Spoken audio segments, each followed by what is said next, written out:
Hello everyone, this is part 3 of What If Naruto was reincarnated as Donquixote Doflamingo, and I hope you guys enjoy this video and to like, to subscribe, to see more, comment down below.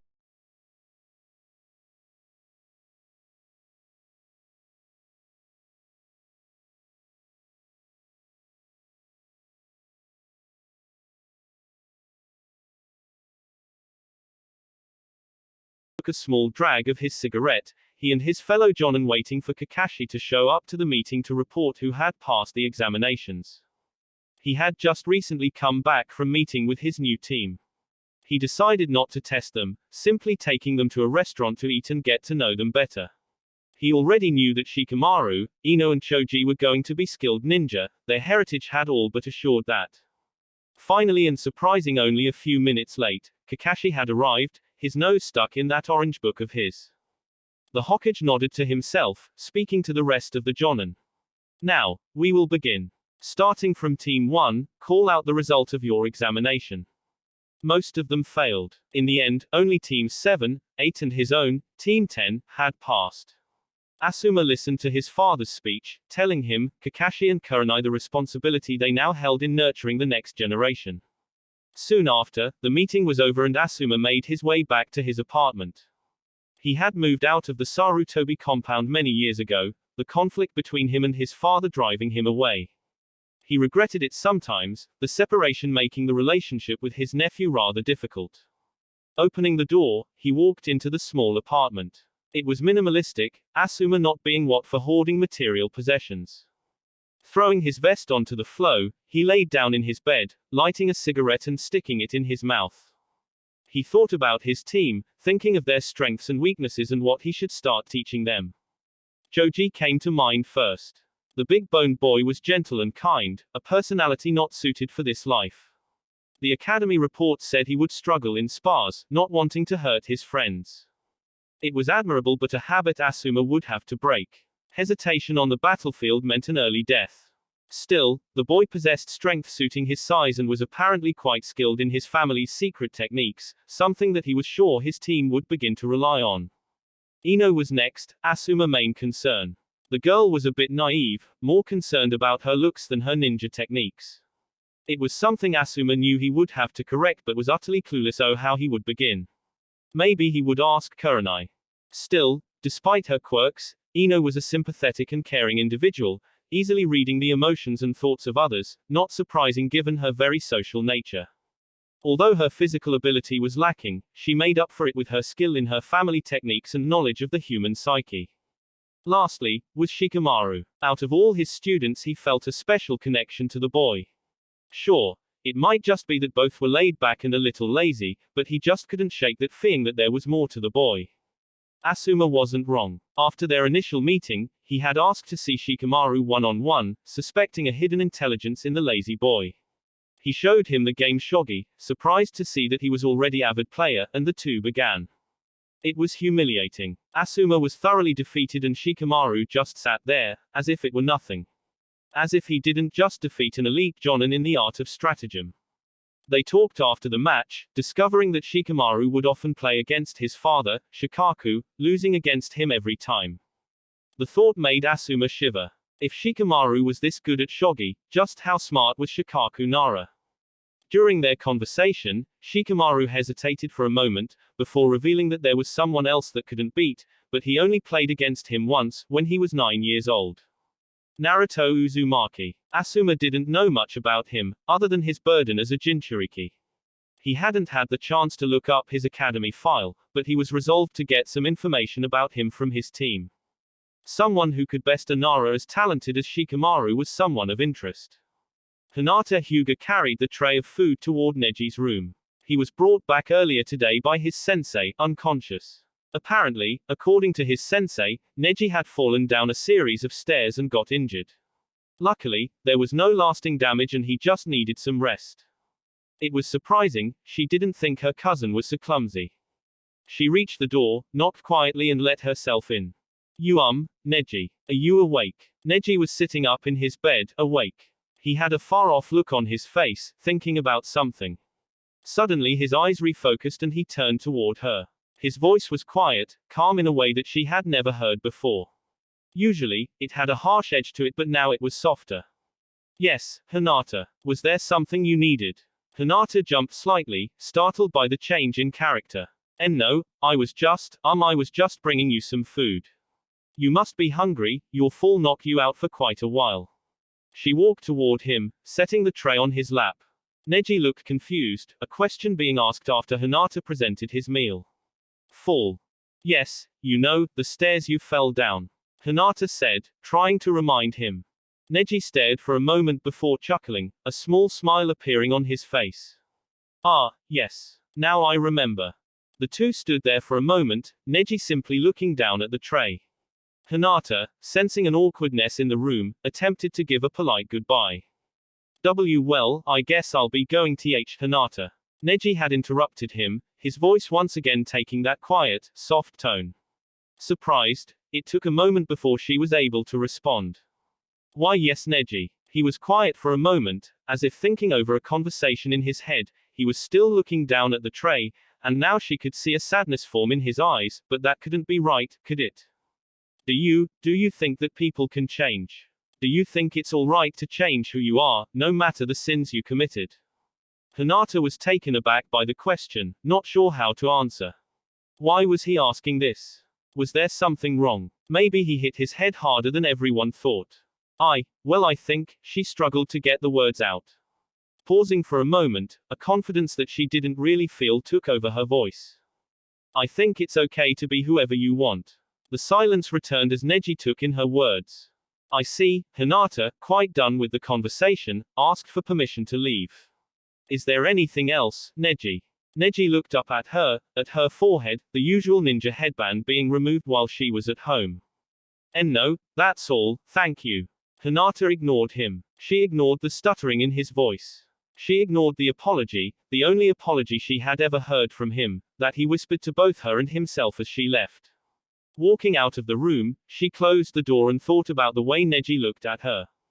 That look, aimed at her forehead in regret, made the caged bird seal atop her forehead burn. Doflamingo was frustrated. When he finally became a ninja a month ago, he was hoping to finally get out of the village and get some action.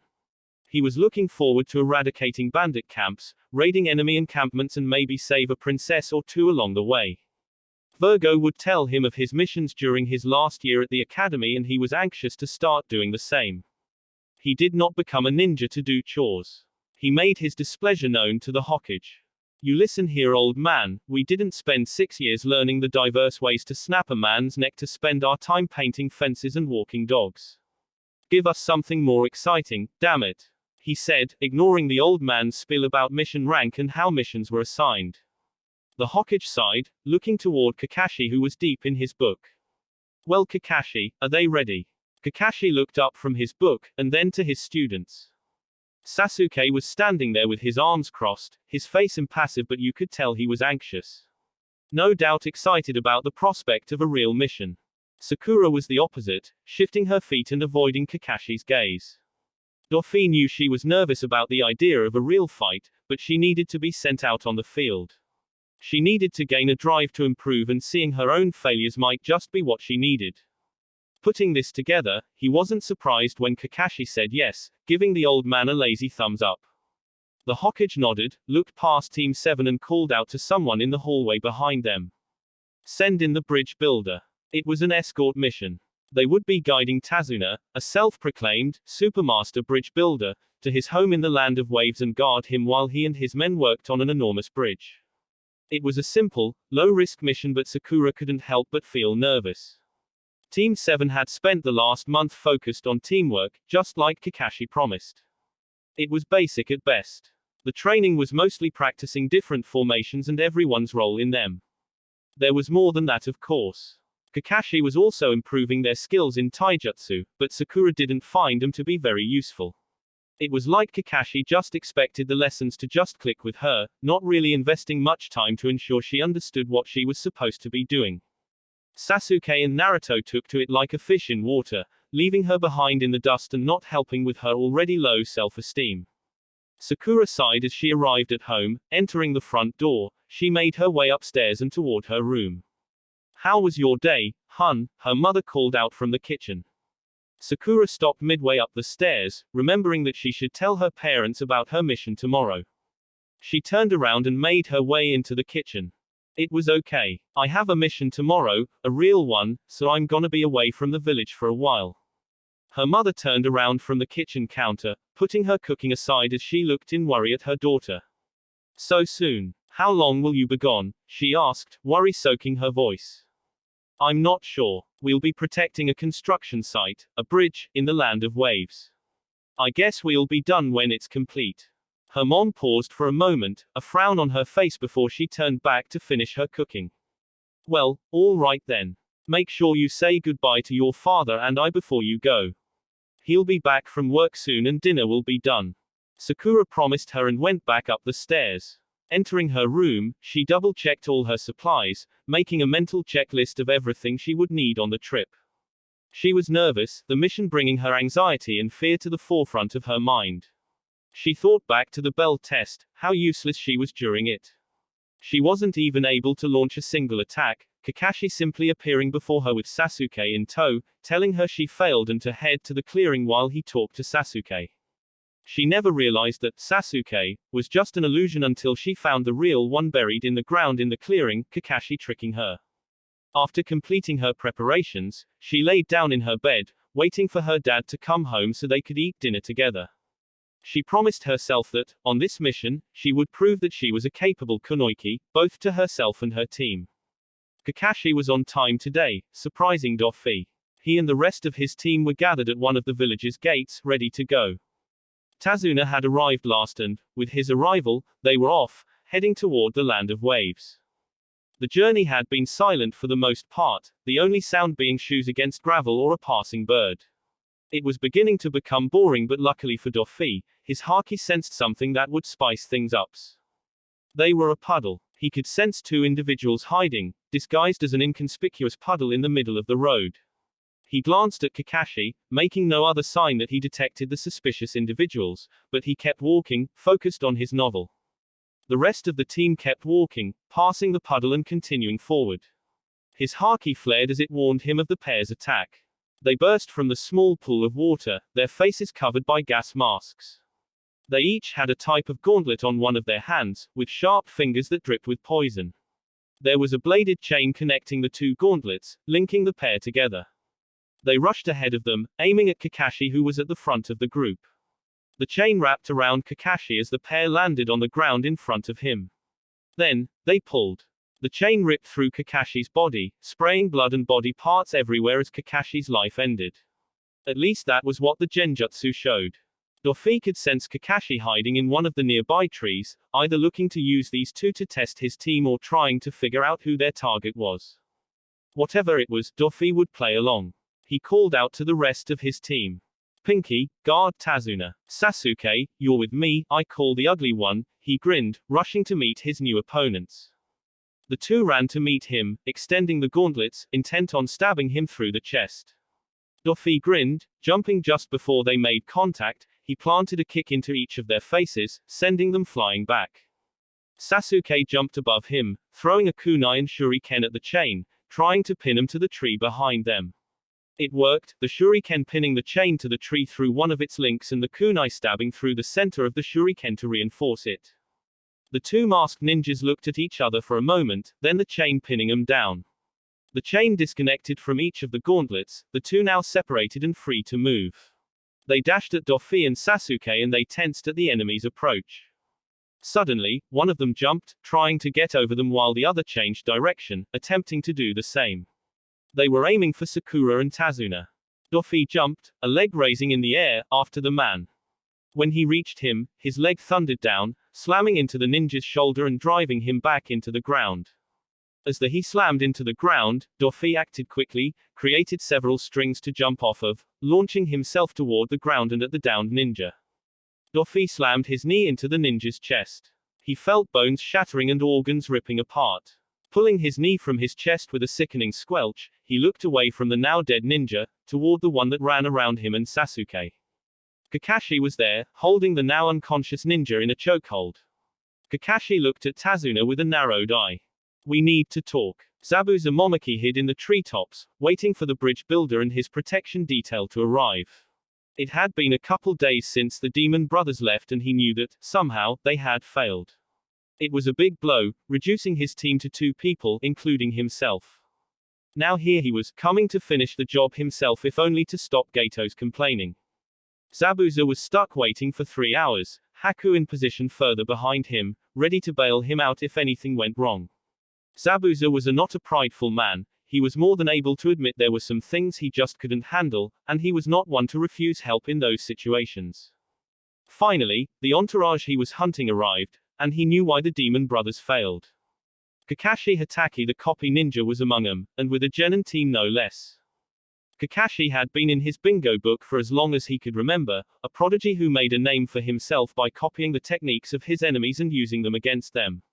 He was a dangerous opponent, one that Zabuza was eager to face. He eyed the group of Jonin. They were young, probably recent graduates. While they could have been Chunin, talented children that had graduated early, it didn't matter to him. At the end of the day they were just kids, there were limits to their abilities. Besides, he doubted any Konoha ninja had graduated so early since the latest prodigy, no doubt afraid of a repeat occurrence of the Kin Slayer. Kakashi led the group, the 3 Jonin trailing behind in an arrow formation with Tazuna trailing behind them. The kid on the right was a little girl with pink hair.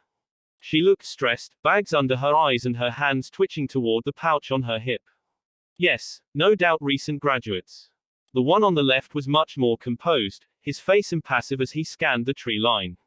Looking at the boy, Zabuza got the image of a talented kid, but still just that, a kid. He wouldn't be a problem. The one leading the trio was the more worrying of the 3. The blonde had a confident grin on his face, his hands shoved into his pockets as he walked along. His legs would rise comically high and he seemed to be hunching over slightly. Why was he so worried about the boy? Because, the kid was looking right at him. Quickly pulling his executioner's blade off his back, he hurled it at the small team, intent on cutting through them all and ending it in one move. The attack failed of course, they ducked under the blade as it went past them, stopping when it lodged itself in a tree. Moving quickly, Zabuza dashed toward his sword, standing atop it and looking down on the leaf ninja. Well, if it isn't the famous Kakashi Hatake, he said, planning his next move. Kakashi shifted into action, moving to stand between himself and the rest of his team, an arm extended behind him as a signal to stay back. And if it isn't Zabuza Momoki, demon of the hidden mist. Zabuza laughed, amused. So, you already know my name. I'm flattered, still I've no time for games. Hand over the bridge builder and I'll let you live, he said, offering an easy way out. Sorry, not gonna happen. Kakashi placed his hand on his headband, sliding it upwards to reveal a lone Sharingan eye. Zabuza didn't respond, the time for talk was over. Grabbing his sword, he jumped toward the river that the trail ran by, standing atop its surface and casting his trump card. If he's already using his Sharingan, then I can't hold back. Water style. Hidden mist jutsu. A heavy mist began to form, hiding his form from Kakashi and his team. Controlling his breathing, he listened for any movement from the leaf ninja, using the small shifts and sounds they made to track them as he moved silently in the white veil. Deciding to use some psychological warfare, he prepared a small, terrifying speech to echo through the mist. The kunai speeding toward him changed his mind. Dodging the kunai, he switched tactics, rushing out to engage directly. Forming a water clone from the surrounding mist, he sent it ahead of him to distract Kakashi. When he got close enough, he saw Kakashi in a deadlock with his clone, and rushed past him, his new target being the blonde. The hidden mist jutsu was saturated in the caster's chakra, making it impossible for those who possess the Sharingan to find them in the mist. This fact holds true for sensory types as well, yet somehow the boy had found him. He didn't know how nor did he care, he just had to get rid of him and then pick the rest off with his silent killing technique. As he approached the blonde, the other Jonin and Tazuna moved back, while Zabuza swung his sword. The grinning blonde ducked underneath his slash, and raised his hand, a single finger pointed at him. His instincts flaring, Zabuza quickly reeled his sword back in, putting it between himself and the blonde. Something fired from the boy's fingertips, impacting his sword with such force that it threatened to push him away. Using his chakra to grip the ground, he raised his sword after he felt the impact stop, looking to send another slash at the kid. He looked surprised, probably expecting his attack to send him further away, and Zabuza took advantage, launching his attack. Only to abandon it as he was forced to jump back to avoid a kunai thrown by Kakashi, his water clone defeated. Zabuza didn't waste any time, continuing to press the assault and keep the pressure up. He rushed at Kakashi, his sword already in motion as it threatened to bisect the Sharingan veteran. Just before his blade made to strike, it stopped. Some invisible force halting the blade in its tracks. Kakashi took advantage of the opening, sending a powerful kick at his midsection that sent him flying backward, sword still in hand. His instincts screamed at him. Still in the air, he struck the ground with his blade, using it as a pole vault to launch himself in the air, dodging whatever his sixth sense had warned him about. Landing on the ground, he quickly looked up, searching for the hidden threat. He saw it for only a moment, a white ninja wire directly in his path, threatening to skewer him if he hadn't changed his trajectory. The wire then disappeared into thin air. So, that's what it is. Some kind of Kekkei Genkai, he thought, looking at the blonde. Is that how he's tracking me? Standing up for a moment, there was a pause in the battle. Thinking quickly, Zabuza weaved hand signs, Kakashi copying them with his Sharingan. Water style. Giant vortex jutsu. Water style. Giant vortex jutsu. Their ninjutsu was cast at the same time, a ring of water appearing around them before shooting toward their opponent, becoming an unstoppable vortex. Their techniques crashed into each other, Zabuza's holding the advantage as he used water from the river behind him to fuel its power. He felt a kunai at his neck. Shocked, he took a small glance behind him, only to see Kakashi, his Sharingan eye making his glare even fiercer. A shadow clone. When did, he thought back to the moment he vaulted over the blonde's wire. His back facing Kakashi for only a single moment. Kakashi Hatake was a dangerous man indeed. Seeing only one way out, he cancelled his technique, and braced himself, using Kakashi's jutsu to take out the shadow clone. He blacked out for a moment as the water hit him, regaining consciousness a second later. He struggled to orient himself, let alone escape from the powerful water jutsu. Soon enough, his back slammed into a tree, stopping him as the vortex began to wane. His body was met with a searing pain as several kunai pierced into his flesh. Quickly looking up, he saw Kakashi in a far-off branch, a kunai in hand to finish the job. It's over. There was a tugging sensation in his neck, then everything went black. Kakashi led his team away from Tazuna's house and into the surrounding forest, the clicking of his crutches echoing through the trees. When he had decided to continue on with the mission, he was expecting a tough fight. Sakura was surprisingly the one so adamant about continuing, a fire burning in her eyes that he had never seen. Looking at her, he just didn't have the heart to refuse her. Besides, he was confident in Naruto and Sasuke's abilities. Still, he was expecting a tough fight, not one of the 7 ninja swordsmen of Mist.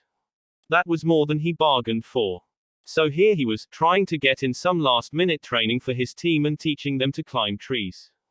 Sakura proved to be the best at it, getting the exercise down in her first attempt.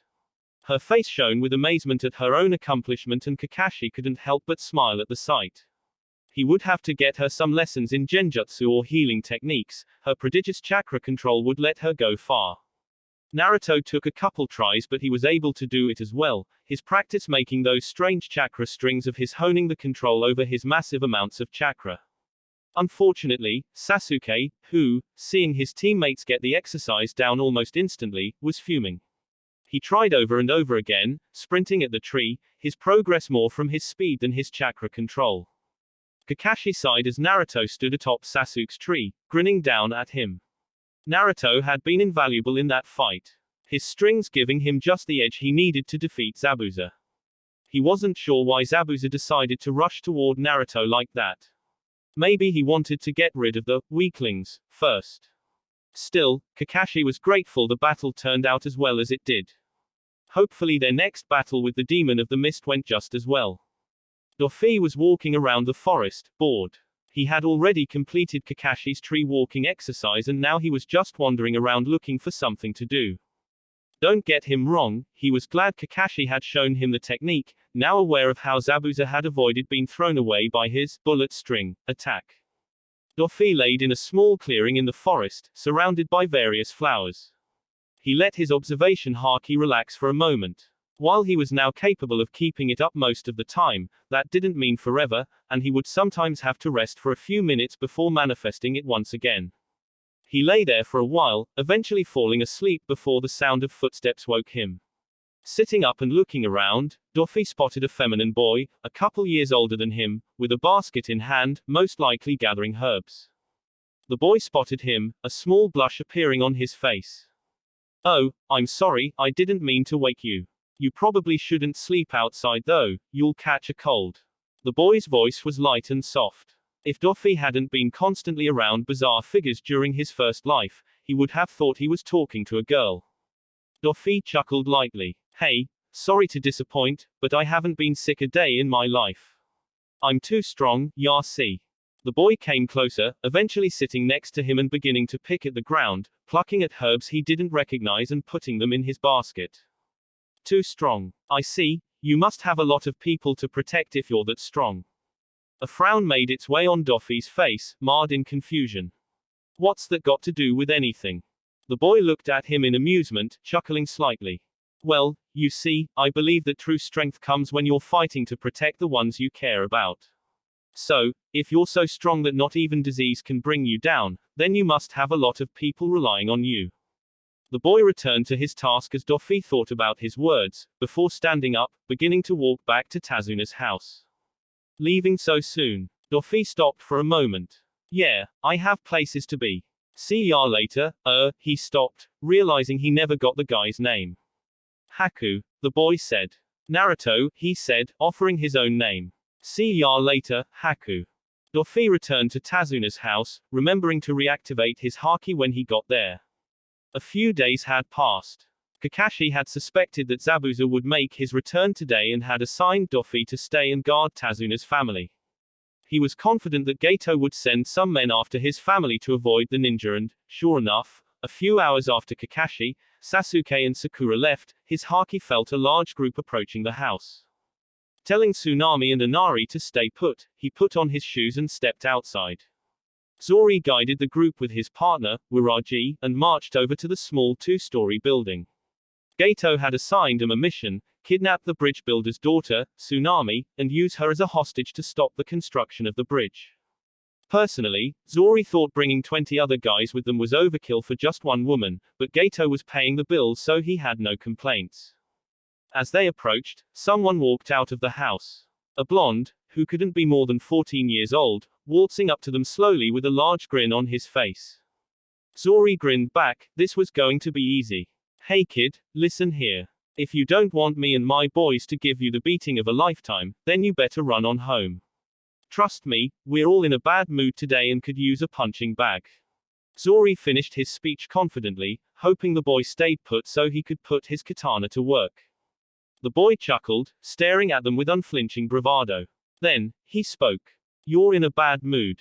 Tell me, were you forced to stay away from the action, so you could deal with a piece of trash and his pirate wannabe boyfriend?"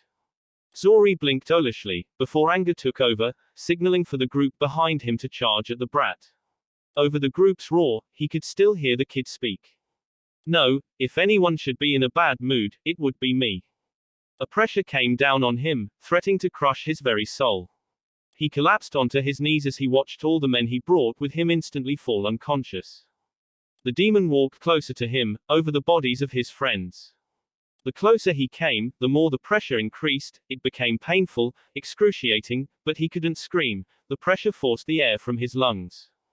He couldn't breathe. The demon was in front of him now, its claws coiling around his neck as it lifted him up from the ground. He couldn't take it. He tried to beg for death but was unable, his chest refusing to suck in air. He heard a snap. Dot. Dot dot dot. He had gotten his wish. Haku rested for a second in his mirror, looking down on the young raven-haired boy, Sasuke if he remembered right, who was covered in senbon needles. During their entire fight, conflict arose in his heart. Kakashi Hatake was a powerful opponent, one that was capable of killing his master, Zabuza. Haku had to end this now and help him, but therein lied the problem. Haku had never killed a man, not intentionally, let alone a 12-year-old child. To save his master, he would have to kill his own heart. Closing his eyes, he made his choice, and dashed to another mirror, Senbon flying toward Sasuke's heart. Haku turned around, preparing to face the consequences of his action. He was met with a blonde boy, grinning, with the veins in his forehead rippling, Senbon caught between his fingers. Sasuke collapsed behind him and Haku's heart leaped into his throat. He was not expecting to fight Naruto today, his absence from earlier providing him some relief from the tension of this battle. He felt a strange connection to the boy, as if he could trust in him, like the bond he shared with Zabuza even if it wasn't mutual. That moment in the forest, Haku had felt something from Naruto. Haku's words had brought a sadness in the boy, however small, and Haku could sense it. It was the sadness of someone who had lost everything close to him, and he couldn't help but connect with him, reminding him of his own past. It was just as Zabuza said, his heart was just too soft for the way of the ninja. Still, Haku was a tool. A means of an end for Zabuza's benefit. His feelings didn't matter. His thoughts of getting to know Naruto better didn't matter. His wish to leave the life of the ninja didn't matter. He leapt from the mirror, Senbon in hand and tears blurring his vision. He made his decision. Haku felt pain. An explosion of blood followed. Kakashi was focused. Blood was flowing out of his wounds, but he ignored them, dedicating everything he could to locating the ninja swordsman. The mist was thicker than before, barely letting him see his own hand in front of his face.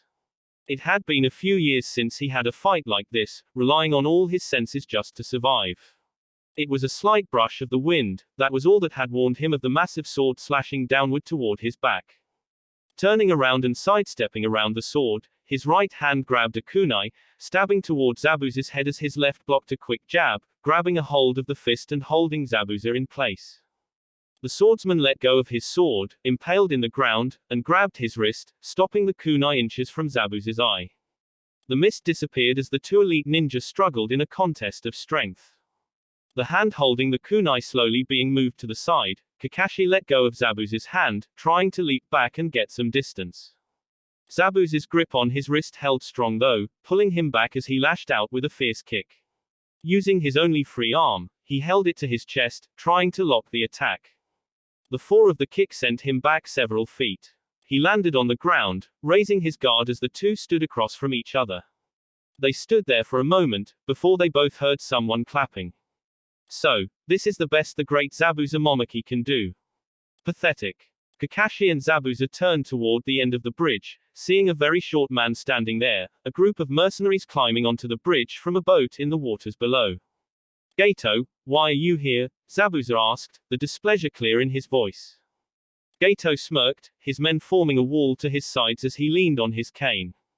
You're too expensive, Zabuza. That's why I'm here. All that money and you can't kill a single old man. I've had enough. Me and my boys here are gonna end our agreement, along with your life. Zabuza and Kakashi looked at each other, then faced toward the group of mercenaries. It would seem my quarrel with you has ended, Kakashi. So it would seem, want some help. The demon of the mist grinned. Sure. Try and keep up. The two dashed toward the mercenaries. An explosion of blood followed. Doffy stared down at the hunt, no, at Haku's remains. He was cut into several pieces, dashing at high speeds into the various strings that Doffy had strung up between the mirrors. His mask broke when he hit the ground, allowing Doffy to see his face. He didn't know what to think. The kind, feminine boy with the soft voice had been the hunter nin and partner to Zabuza Momoki. He was just a child who simply wanted to protect his family, something Doffy knew well. And he had butchered him. The mirrors shattered, turning into glistening snow as Doffy continued to look down at Haku's body, his hands tightening into fists. Turning around, he grabbed Sasuke, who was unconscious on the ground, and walked toward Sakura and Tazuna, trying to ignore the snow falling around him. He walked, trying to get Haku's face out of his mind, the face of the one who reminded him of what it meant to be a family. He walked, trying to call upon his hate and purge the emotions he felt welling inside. The hate wouldn't come. I see. Did they end up naming the bridge? No, Lord Hokage. It remains unnamed. The Hokage asked the question, not in curiosity, but to calm the anger he felt at the negligence his Jonin had demonstrated. I see. Taking a drag of his pipe, the Hokage began. What the hell were you thinking, Kakashi? His voice ground out, startling Kakashi for a moment. Sir. The Hokage took a breath. Explain to me why you had taken a Jonin team, only a month out of the academy, on a mission you knew to be B rank or higher. I'm curious. The last word was hissed through clenched teeth. Kakashi straightened his back, no doubt preparing for the lashing of a lifetime. Well sir, they really wanted to go. There was a silence between the two ninja, the god of shinobi's glare causing the younger shinobi to wilt. Get the hell out of my office. Kakashi didn't question the order, running away with his tail between his legs. Sarutobi didn't have time for Kakashi's antics. The Chunin exams were coming up and he had to prepare. Jiraiya's spies had been giving interesting reports, stating that the Hidden Sand was sending their Jinchuriki to the exam, a very suspicious decision. While Sarutobi believed in finding the best in others, he was not naive.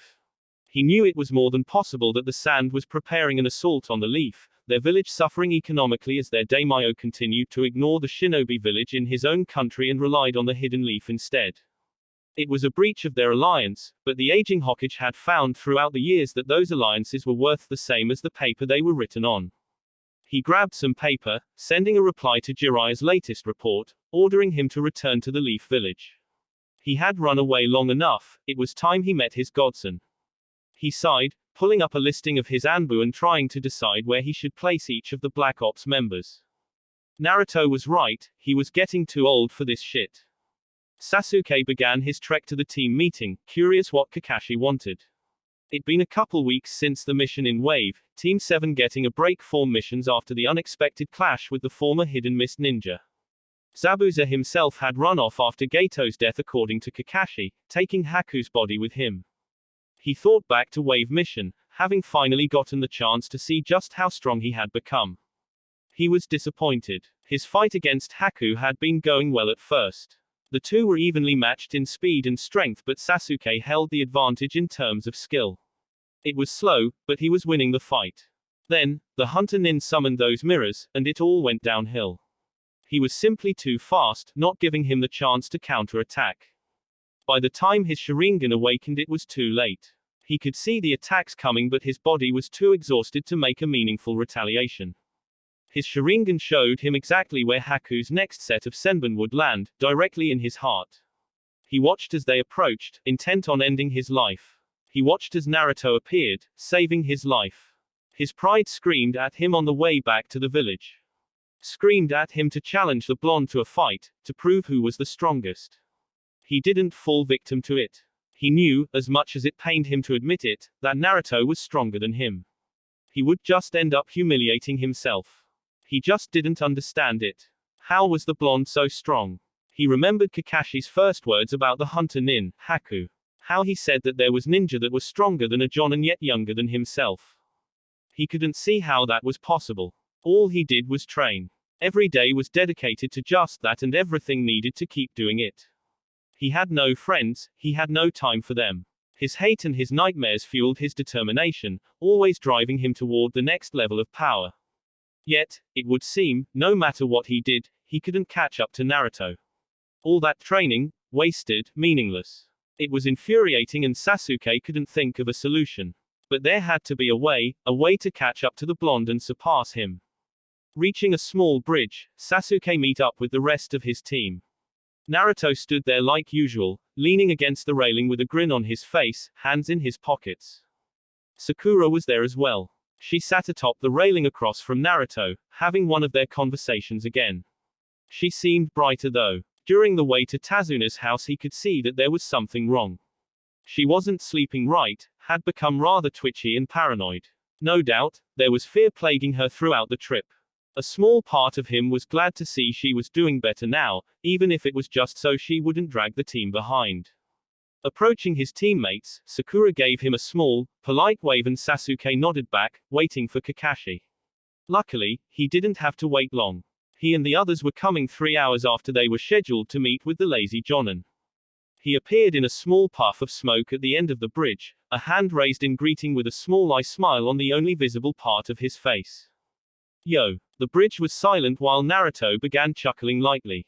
Kakashi quickly continued. Anyways, I just wanted to give you guys these, he said, holding out 3 sheets of paper.